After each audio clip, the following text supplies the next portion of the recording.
I'm Christopher. I'm alcoholic. My sobriety date is September 7th, 2016. My home group is Primary Purpose Group of Jacksonville. We meet every Monday night at 4758 Shelby Road at 7 o'clock. I have a sponsor. I sponsor other men. A little louder, Chris, please. Yeah. I sponsor other men, and the men that I sponsor, they sponsor other men as well.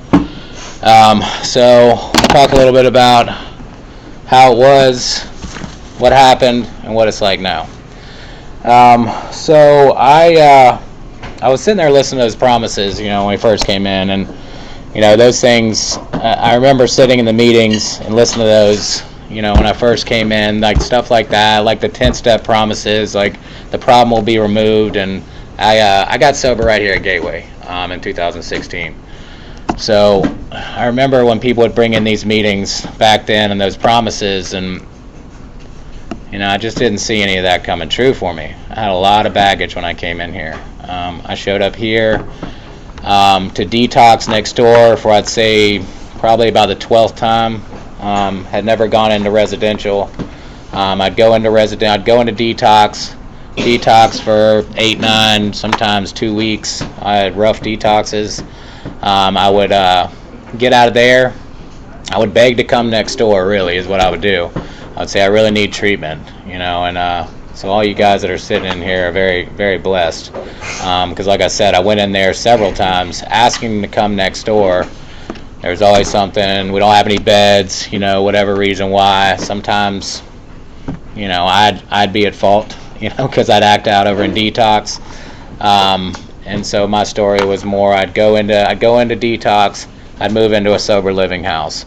So I'd do all those sober living tours all around Jacksonville. And I don't know if everyone done that, but I was a Springfield regular. So I'd go into City House, I'd get kicked out of there, I'd go back to detox, I'd go back over to Alco, gone there several times, go to Tradition House, going all over the city, man, and just thinking, I just don't think I can ever get it, and I was the guy that just couldn't get it. But now when I listen to those promises, the 9-step, the 10-step promises, as a result of working those steps, I can check them all off. All those things have come true in my life, and it will come true for you. And tenfold, a lot more than that has come true in my life, like better than I could have ever imagined, as a result of working these steps.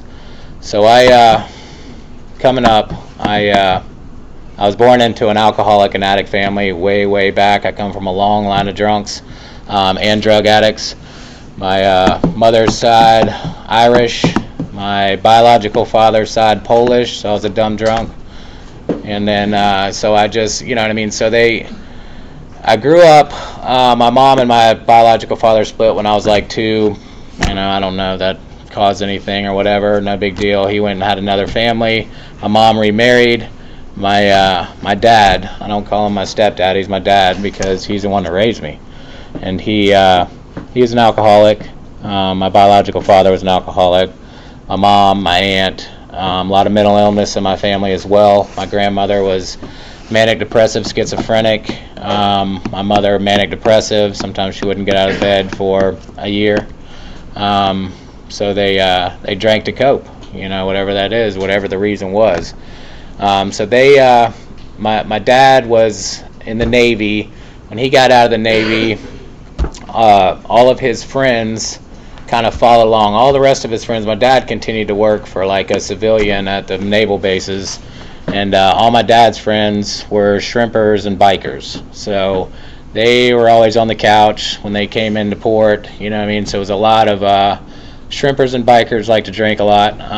They like to party, So, and it was always a good time at my house. There's bonfires, oyster roasts, the occasional stabbing would happen, It was just a normal way to grow up as a kid, I thought, It's the only normal life I ever knew. So it was nothing, nothing out of the sorts to me, especially when I was a kid, growing up. It was fun, My parents would go drink at a bar on the beach. They'd let me take off to the beach, let me swim in northeasterns and do whatever, unwatched, and it is what it is. I survived. So when I was around, I think 9 years old, my dad switched naval bases from there to over to St. Mary's, Georgia. So I grew up in Fernandina Beach, and so we moved over to Fernandina. Me and my dad drove up and lived in an RV park out in St. Mary's for about 9 months, and then moved over to Fernandina when we found a place over there. And then, all of my dad's shrimper friends and bikers and stuff followed us to Fernandina, lived there as well. So there was always a couple guys sleeping on the couch. So when my mom got pregnant with my sister, we're like 8 years apart. So when that happened, my dad took me to court, changed my last name, and adopted me. I don't know if he knew what he was getting into. Definitely put that man through a lot of shit. And so I had behavioral problems at a very young age. Extreme behavioral problems. I was ADHD, very, very extreme ADHD, so I couldn't sit still. I still have a problem with that.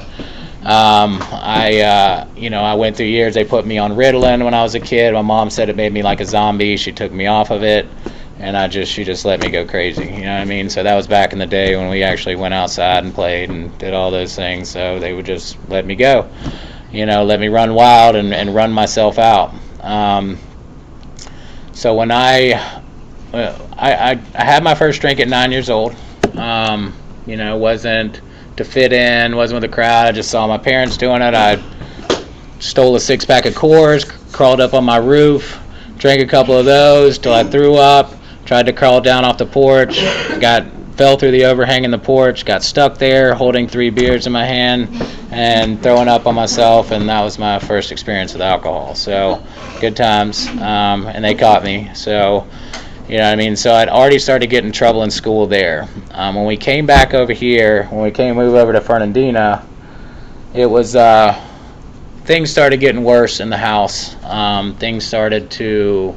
Money started getting scarce. I was always like wearing hand-me-down, like big extra large, like bar shirts my parents would bring home. I was embarrassed to go to school, didn't really want to do it much, so I would go and get in trouble.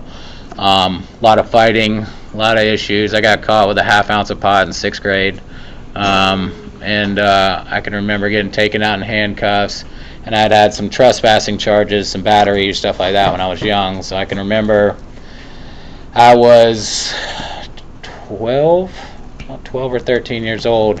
And I remember going to court for the, 7th, 8th time already. And I remember the judge saying, I was ready. I had plans after, and the judge said detained until next court date. I remember looking at my dad and saying, "What does detained mean?" And he said, "You're about to find out." And so they handcuffed me to 2 other gentlemen and took me off to Duval Detention Center. And I frequented that place at a young age. And the reason why I bring this up is because the behaviors of my alcoholism,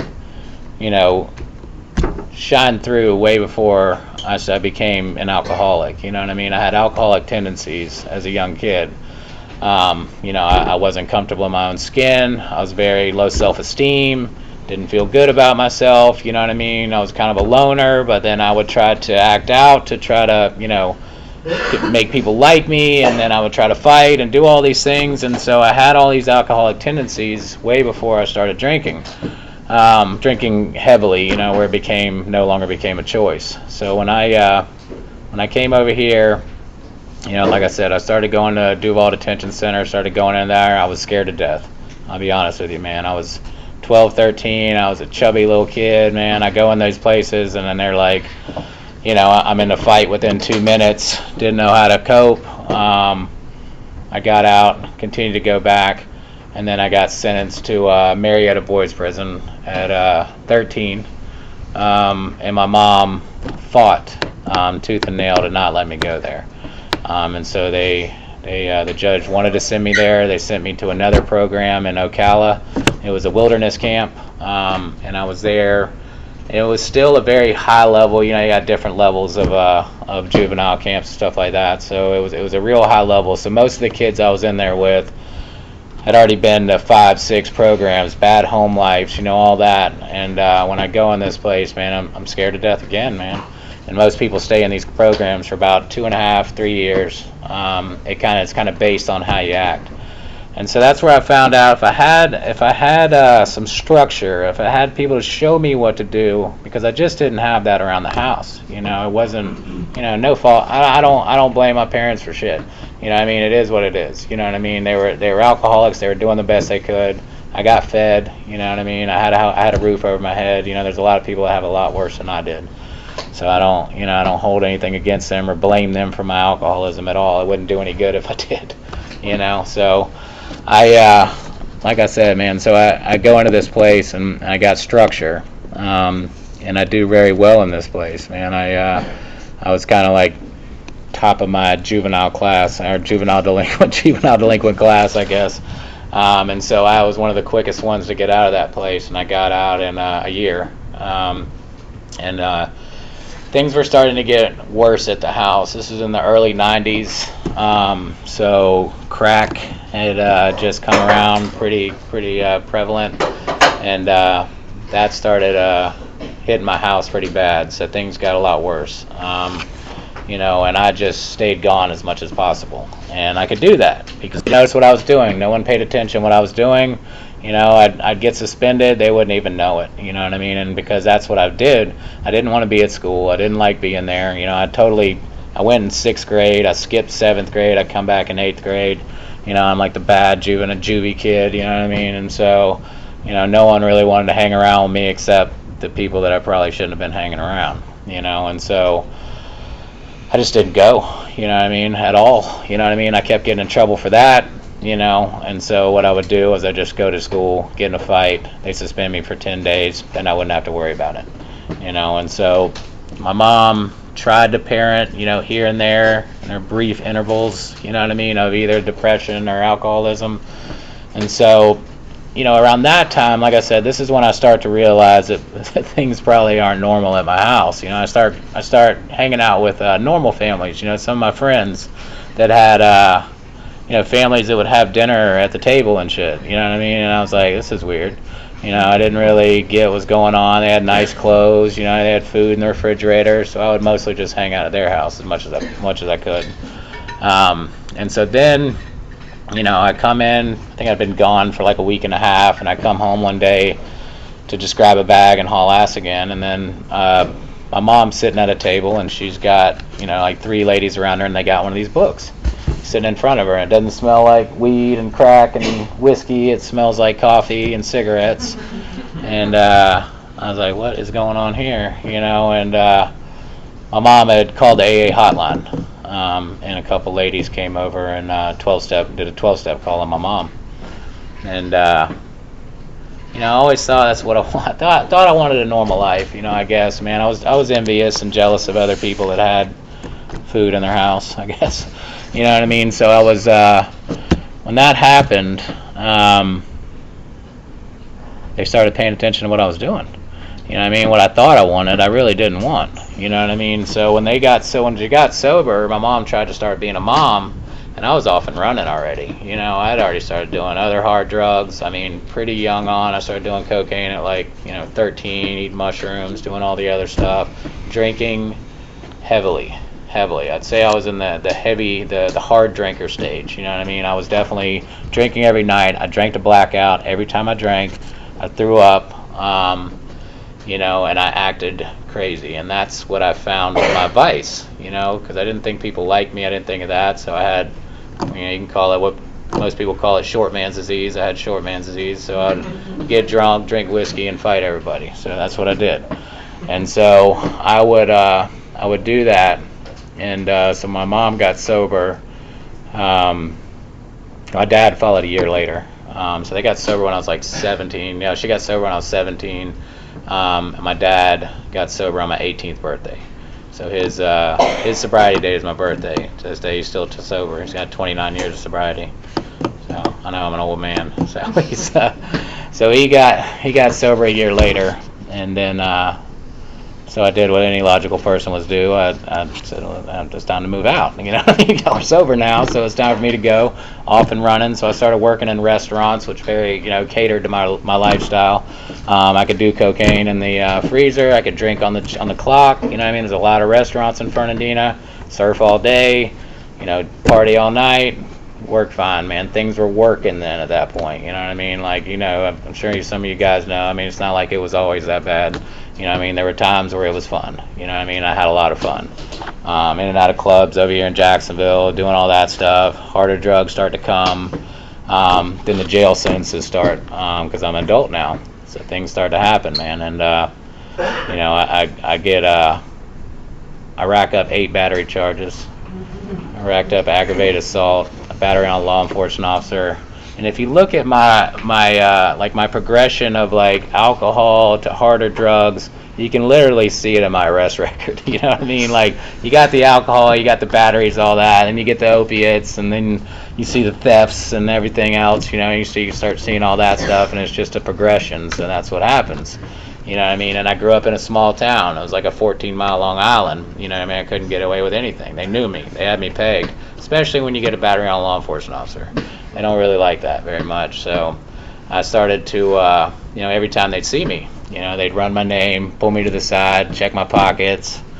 I got something on me, you know what I mean? So it's I never left it at home. I always got to have it on me. So that started to happen. So I started getting more and more serious charges. My dad's sober now. My mom and dad got sober. They figured out they didn't really like each other, so they kind of got divorced. So they split up, tried to get back together a little bit for my mom.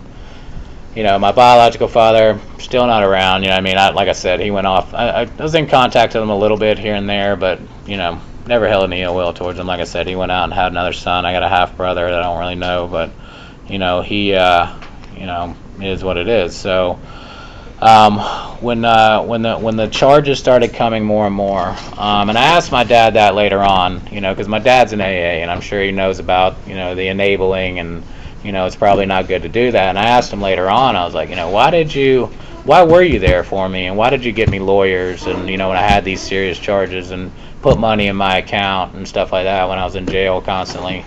He's like, well, I wasn't there for you when you were a kid, So I figured I'd be there for you when you started going through your hard times, And so I ate that shit up, So as much as you can give me, and that's what we do, As long as you're willing to give me it, and as long as I can keep going how I'm going, I'm gonna take it. I'm gonna take it. I can take from AA. I've done it for years.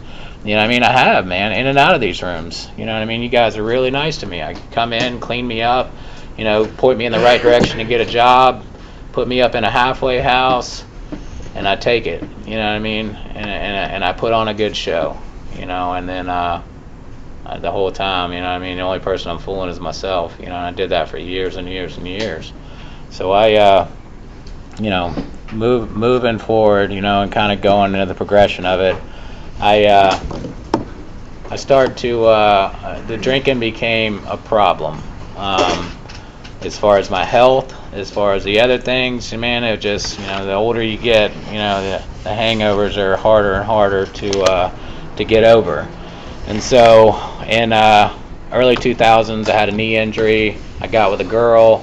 She was an opiate addict, and I just didn't like them. And I remember eating a half a Loratab with her, and it made me sick and throw up. It doesn't really mix with my alcohol. And she was like, well, just keep eating them. You'll like them. I promise you'll like them. Keep eating them. And I did. And I did. I really got a love for those things. And so that was back when all the pill mills were around. You know what I mean? So I had an MRI. You know how the story goes. You walk into a doctor's office, or a doctor's office. You know what I mean? And they give you whatever you want. And so that got I got bad real quick. Call that a bottom enhancer. That's where things started to get really bad. That's when I started coming to detox over here in Jacksonville, because I basically got run out of that town. So I came over here. I don't know when. Probably, I would say 2003 was probably my first visit to next door. Before it was really nice. It was a lot different over there then. And I would go in there. Someone told me about a halfway house when I was in there. I moved into Alco House. I go in there. I last about 3 weeks. I go back to the doctor. I continue the cycle. Continue doing the same thing over and over. But I can tell you, even before that, man, I was introduced to AA. Because what my dad would do to me is when I would get in trouble and he would say, I will help you, he would say, you need to go to some meetings. So I'd go to meetings over in Fernandina Beach. And that is where AA goes to retire. And it was and I was in my early 20s. It was a bunch of, older guys, with 30, 40 years. I was in my early 20s, and they were talking about stuff that I couldn't relate with. Or maybe I just didn't want to hear it. I don't know. You know what I mean? But I just wasn't having it. But I actually would, but there were some things I heard in there that were good, and they kept telling me, you need to get a sponsor, you need to work those steps, you need to do that. And I can just remember looking at those steps and going, what? And reading them a couple of times. For the longest time, I thought they were the rules of the clubhouse, don't run around the pool and, pick your coffee cups up and shit like that. So I really didn't take much, pay attention to what they were. And then I remember looking at them, and going, what does any of this have to do with what I got going on? I got court fines. I'm on probation. I got nowhere to live. Making a fearless moral inventory of myself. What does any of this have to do with me staying sober? Because the consequences are starting to get worse. And I just was I don't really see how any of that has anything to do with what I got going on. And I just really didn't understand it, man. And I went on for years, man, and then I go into these halfway houses, and it's pretty much it's mandatory. You got to go into these meetings. And then I started to go in these meetings, and I started to hear some things. I started to relate with some people. I had a guy, Bill Shea, that I came in and spoke. He was one of my first sponsors, and he came in and told his story, and I was like, I can relate with that guy, man. I asked him to be my sponsor. And I started off pretty strong. That's what he used to always say about me. He's good out of the gate. He's good out of the gate. Just got no follow through. And so then I go in and I go to 1, 2, and 3, and I write a pretty thorough inventory. We do a 5th step down at the river. And I remember I felt good. I felt better about myself a little bit. When I honestly did a 5th step, when it actually worked, I've done several since then. I didn't get that same feeling, man. It's a fact-finding process. You have to swallow some hard chunks of truth about yourself when you honestly do a real 4th and 5th step. And so I left a lot of stuff out. Got a little bit of relief. Thanks, man. I appreciate it. I got it from here. And I would go to a bunch of meetings. I would make sure that I sat out. When I was writing my inventories and stuff, I got to make sure I sit at the picnic bench where everybody can see me. And I'm sitting there look at Chris, man. He's really got it this time. He's doing great. And I'm just thanks, man. And I'm just fooling. And meanwhile, I'm going up and smoking crack in my room. Sleeping with a couple girls in the halfway house. It is what it is. I always made sure I went to the ones with girls and guys. I wasn't going to one all girls halfway house. That's wasn't my thing. So that's what I usually do. I go to one of these halfway houses. I get me a good old halfway house girlfriend. It's me and her against the world. And you can spot them in Springfield all day. You'll see them with no car, walking around, holding hands. That was me. Me and her. And the manager of the halfway house, they'd be like, dude, what are you doing, man? I'm like, nah, man, we're just friends. It's cool. And then we go back out again. I don't see what happens is as I come in, I take the drinking and drugging out. I don't address the other issues. The good news today is that I'm sober. I'm not on drugs and alcohol. The bad news is the drugs and alcohol were never my problem. I had those tendencies way before I started drinking and drugging. Alcohol and drugs are a solution to my problem, which is me. I'm uncomfortable in my own skin. I don't like to be sober. I like to get high, man. It is what it is. And I kept trying to figure out some magic potion to where I could do it and still have an okay life. That was it, man. There's got to be something. And so it would go back and forth, man. I'd go from, all the things I said I'd never do, all the things that I thought other people were, crazy for doing, man. I did it all. It progressed and it progressed and it progressed. became an intravenous drug user, with anything I could put in there. And that, it's just me hanging out one day drinking, and somebody was doing it, and I just stick my arm out and say, let me try that. I like that, and so there it goes, 10 years lost, all over the place, and so by that time, my good friends that I grew up with, the things that happened is, I drank with these guys. They drank like me. They used drugs with me. We stayed up all night.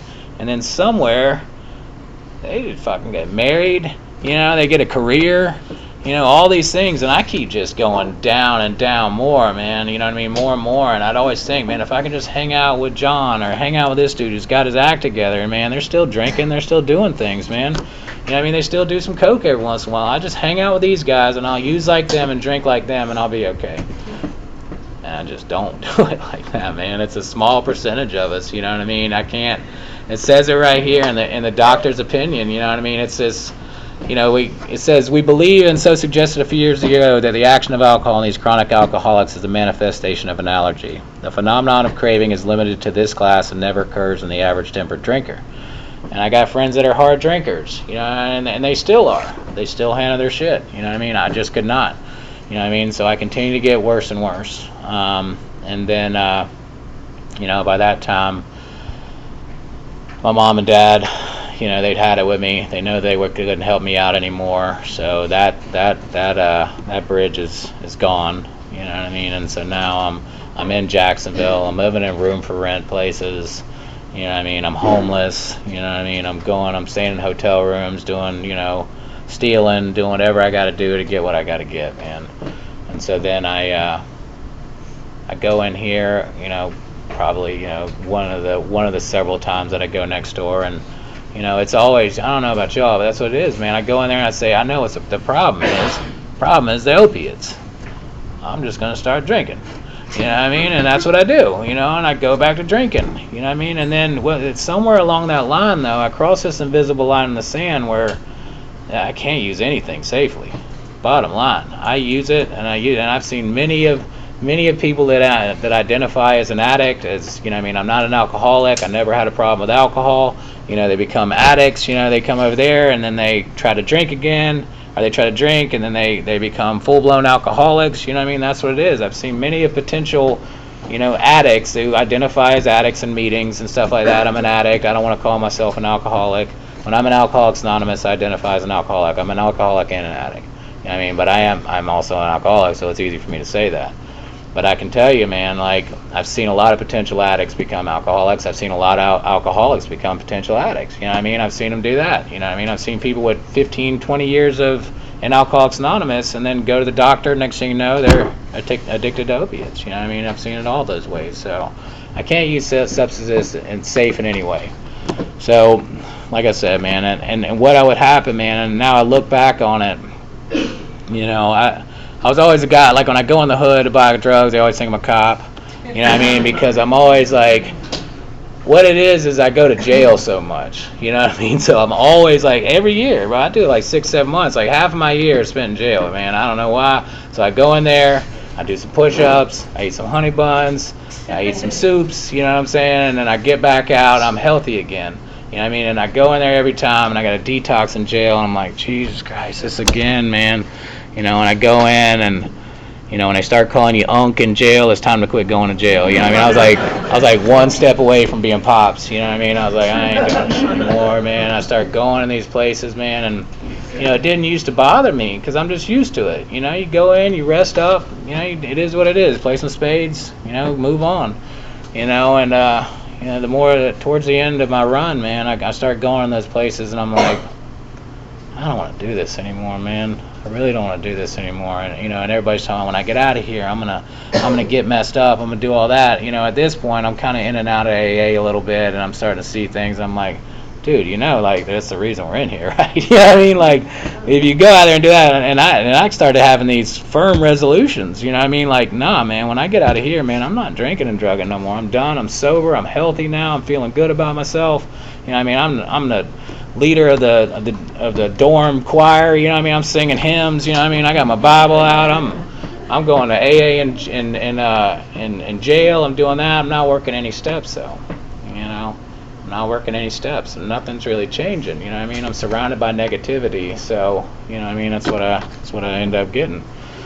So, when I get out of there, man, like I said, things start to get bad. I start to hook up with basically, man, and when you do go through the steps, you go through a sex inventory, and I found out that I use women. I find a woman that's got a rich dad or rich parents, and I lay up with them, I do whatever, I drive their cars, I ruin their lives. That's what I do. And so I start to move all over the place. I go to Savannah, I go to Charleston, I go all the way to New Jersey. I was on the run.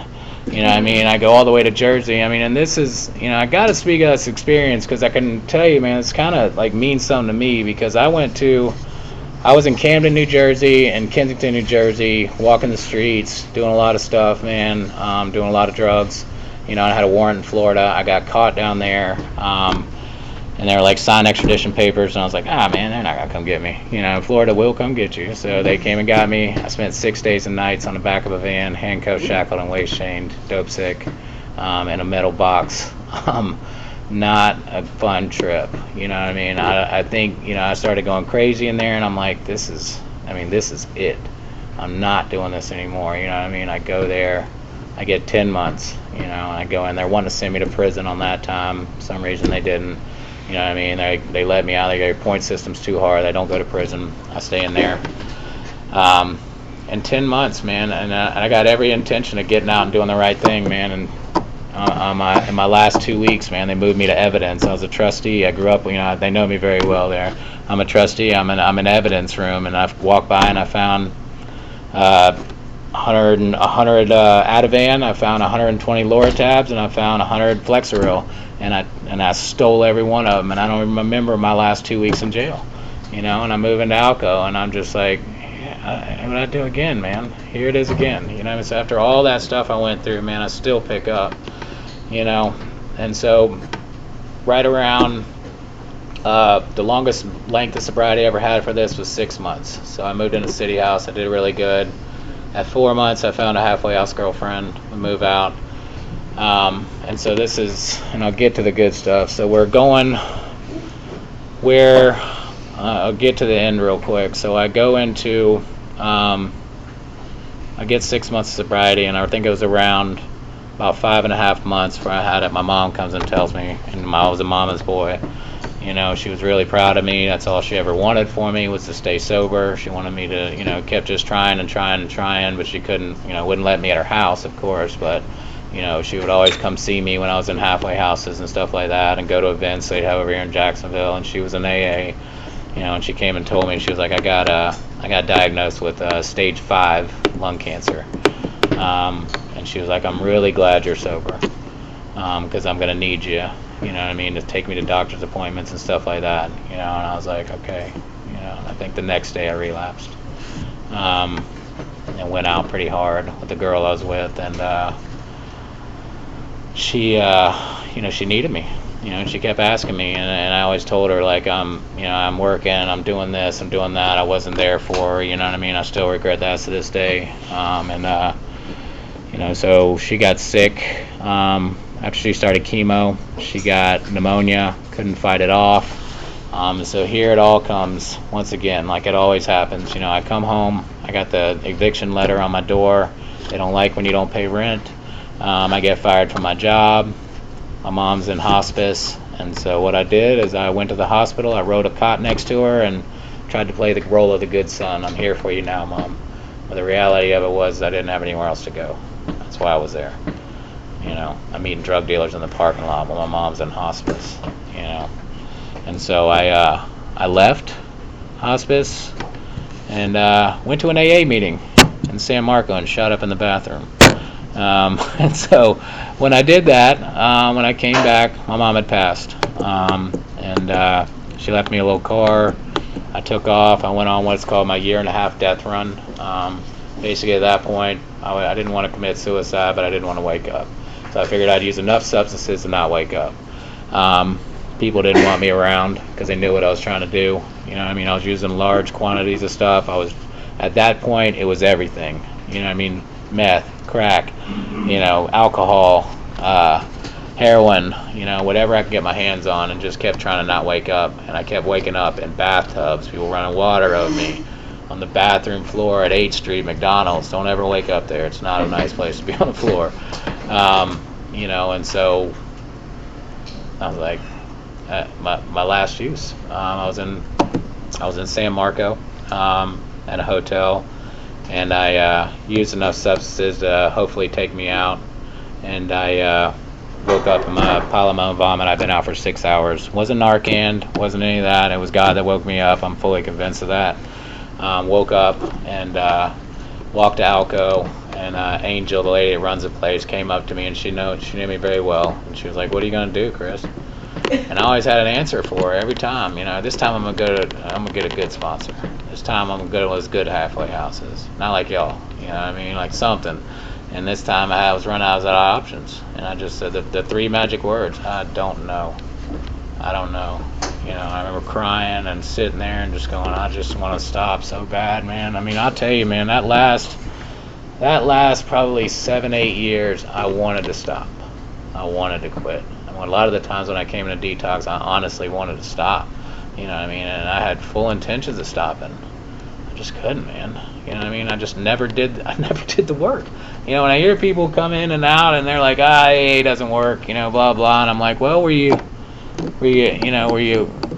you go through the 11 steps? You start working with other men? I very rarely have heard a guy tell me, he's, working with other men. He's, taking meetings in a detox. He's, taking guys through 5th steps, doing that. I very rarely hear those guys relapse, or women.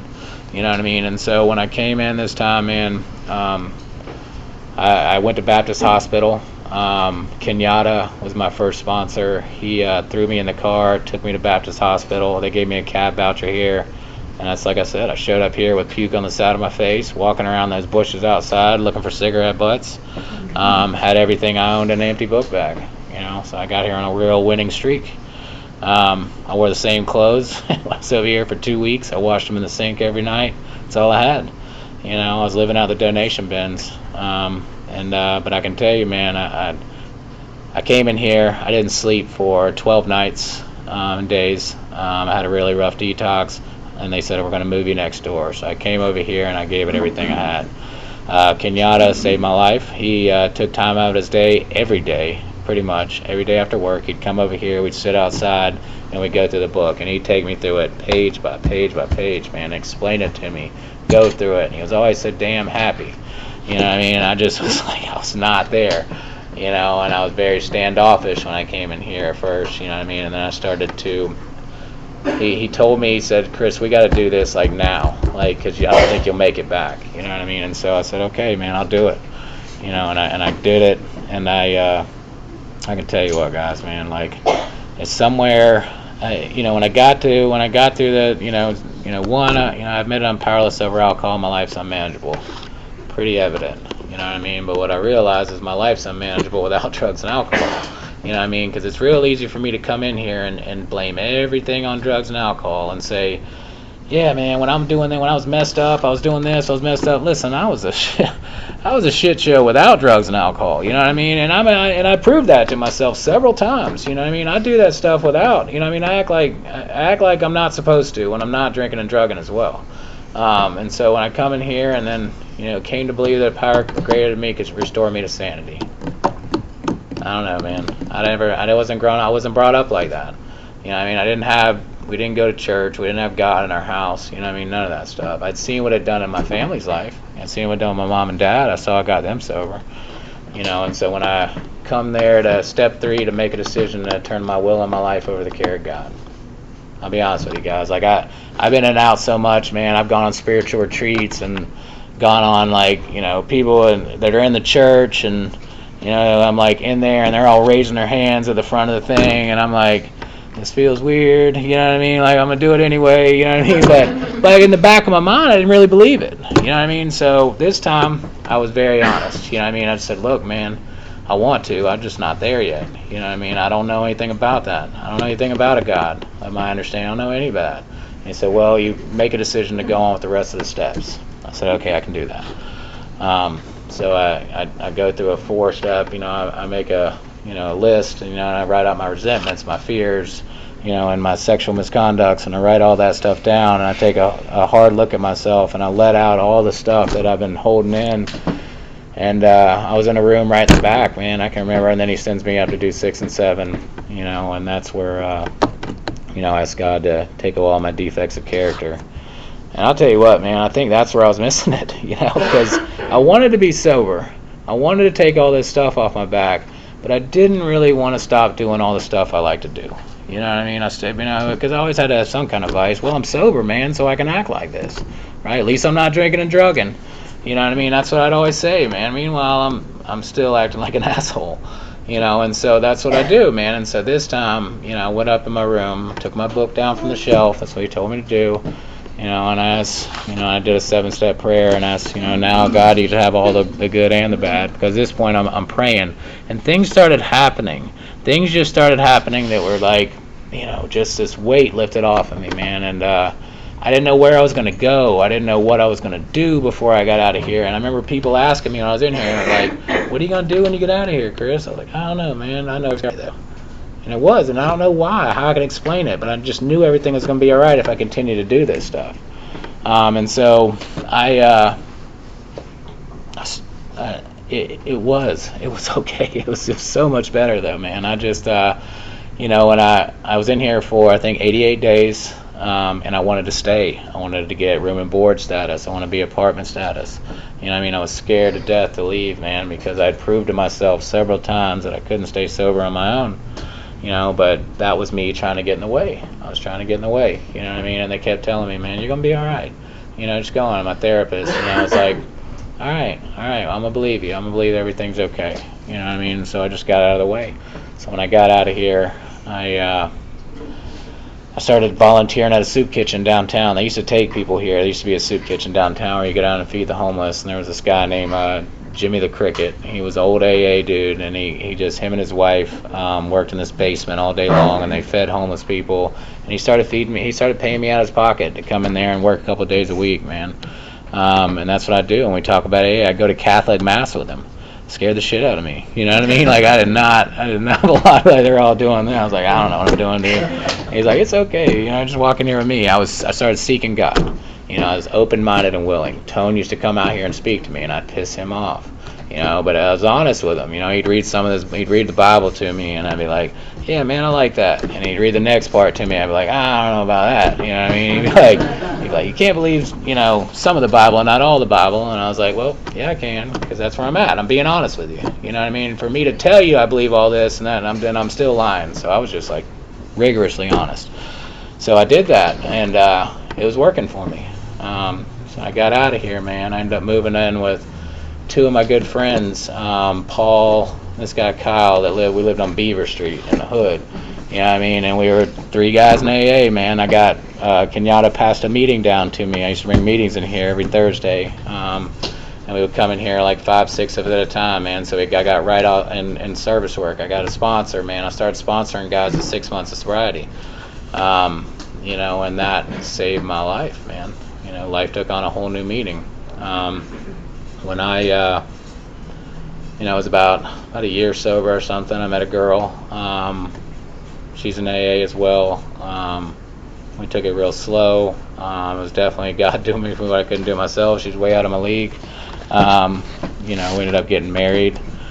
She's got 2 kids. So I'm a stepfather to a 17-year-old boy and a 12-year-old girl. And they're my life, man. I mean? They are definitely a handful. A lot of issues. So, it's like payback. You know what I mean? My dad laughs at me all the time. You know what I mean? I get to call him up and be like, hey, what do I do with shithead stepkids? You know what I mean? It's like, I can tell you. You know what I mean? So, But I get to do those things, man. I get to be a father. I get to be a husband, man. I get to be a good friend, man. And I got a small group of guys that I wouldn't trade for anything in the world, and I'm as accountable to them every day. There's a couple guys, man. And Scott's a sponsee of mine, but I love him to death, like a friend, man, like a brother, man. Parrish, David, Jason. I got a couple friends, man, that they know what I'm doing every day. You know what I mean? I'm not sneaky anymore.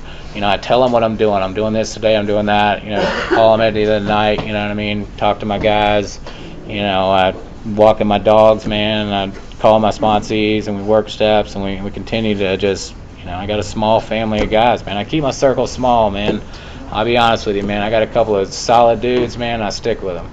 You know what I mean? And I'm very grateful to have that. You know what I mean? I'm not super AA guy. I'm not at every banquet. I'm not any of that. You know what I mean? They always tell me, like, well, Chris, you can't say no in AA. I just fucking did. You know what I mean? So I'm not doing it. So, I mean, you know, when I'm asked to speak, I speak. You know what I mean? When I'm asked to bring a meeting in there, I do that. I'm accountable to my home group. I do that. You know, and, you know, at 5.5 months sober, man, I got a call. I was going back into the restaurant business, and I got a call from a guy at Beaches Recovery and asked me if I was still looking for work. I was literally had my resumes on the bed, about to go back into doing restaurant work, and I hit my knees and I asked God. I said, I need something else, man. I've been doing this same cycle for so long. I need something else. And he said, why don't you come out here and fill out an application? So I went out there, and I'm like, well, I'm a 5-time felon, chronic relapser, you know. Give me a shot, you know. they were like, okay. They hired me, you know, as a behavioral tech, man, and I worked my ass off, you know what I mean. I had shit money, you know what I mean, but I did what I had to do. I was making amends. I was paying back what I owed, and I was making it just barely, you know what I mean. Broke before the day paycheck came out, but I was paying my rent, I was paying my bills, and I was making amends. And there was that, I kept making those financial amends, and I was like, there's no way I'm going to be able to pay my rent this month. And there would always be something to happen. Things kept happening, man, and you know, through that, guys, man, like, when I say my life's gotten better, man, you know, I got a car with my own tag on the back. You know what I mean? I was able to buy a house. Fucking, you know, evictions on my record. I was able to do all that, man. I bought a house in San Marco. You know what I mean? I was, you know, and that's because, like, my financial and my job situation has continually gotten better because I show up to work on time. I do what I'm supposed to be doing. You know what I mean? I'm there. I'm accountable. I do what I say I'm going to do. And that is not because I just woke up one day and said, I'm going to do this. It's because of this, man. This is what taught me how to be a man. I had no idea, man. You know what I mean? And so then I get moved into business development. She leaves. They're like, hey, you're the director of business development now. I'm like, all right. You know what I mean? So it was like, you know, I became an interventionist, man. I travel the world, man. I go all over the place. I work with families, man. I fly people in planes to California and New York and do interventions and work with families. And I'm able to, in my past, man, my past is my greatest asset today. I'm able to use all that. Who else is going to understand these drunks? You know what I mean? Like me. You know what I mean? I'm able to sit with the families, and I go, I get it, man. I know just how you're feeling, man. I know. I put my family through it. You know what I mean? And I'm able to talk to the people that I'm taking to treatment and do that, man. And my job is literally what I do is I help families, and I get people help, and I find them resources. Coolest job ever, man. You know, that's what I get to do. That's what I do today, man. And it's fucking crazy, man. You know, and but the highlight of it all, man, is seeing sponsees pick up year chips. You know, pick up 2-year chips, do all those things, man. And I'll end with this, man. So, you know, I got sober 1.5 years after my mom passed, and she never got to see me get sober, you know. And so I think it was about 2 years sober, my sponsor had me doing amends to her, and I wrote a letter, and I got her ashes. She was cremated. And I love surfing, so I paddle way out in the water on a surfboard, like in the freaking middle of the ocean. Like lifeguards are blowing whistles at me and shit. I'm like, I got it, I'm good. You know what I mean? I go way out there, and you know, I read this letter to my mom, and I spread her ashes, you know, and it basically just said, I'm okay. You know, I know this is what you always wanted from me, you know, and you don't have to worry anymore. You know, I'm okay. I got a family, and I got men that love me. So. Thanks for letting me share.